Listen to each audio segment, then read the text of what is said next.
Cool. All right. I know. It's cool. I trust you. Okay, great. And how many days are you going to do this for? Forever. Nice. Cool. Very cool. Oh, nice. Yeah. I would say that myself. Cool. Do some sort of, Yeah. So you're editing as well? Like you're doing everything? Nice. Cool. And where do you post these? Nice. Very cool. Have you been getting some traction with it? Nice. Cool. Yeah. Nice. Yeah. That's cool. That's great. So what any specific thing you want to know from me?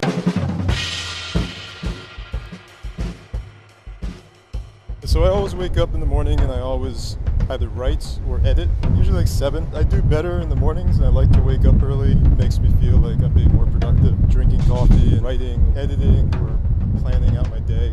Then I usually make it to the office at like 10, 11. I can't really work at home. There's just too much going on there to distract me. Like I could write or I could clean something. Random shit that you wouldn't do normally, you choose to do when there's a creative project that you have to tackle. I really find the most creative enjoyment out of writing, but it's probably the creative endeavor I do the least now. I think it was a big screenwriter, maybe like Robert Town. He said the easiest thing to do is not to write. Maybe we're both kind of driven guys, and not by money, because that has always been somewhat elusive to me, but just creatively needing to at least try to create something.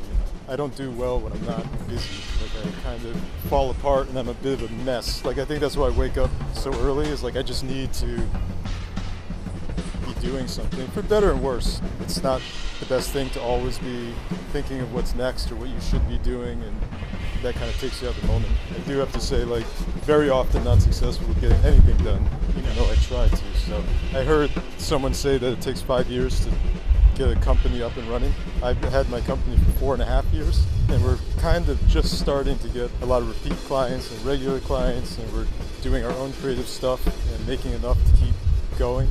So maybe that's right. A lot of creative filmmakers and artists, like painters and whatnot, the business part of that is not really inherent or taught to them. Like you don't learn, how to invoice. I feel like that part of it too is such a learning curve. I went to school for film using like Bolexes and Bell & Howells and like CP16s, all these 16mm cameras.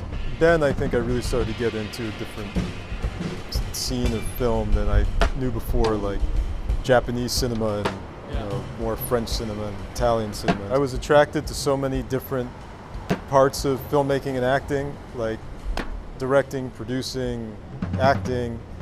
And I thought it for a long time was a bad thing, that I had to choose one.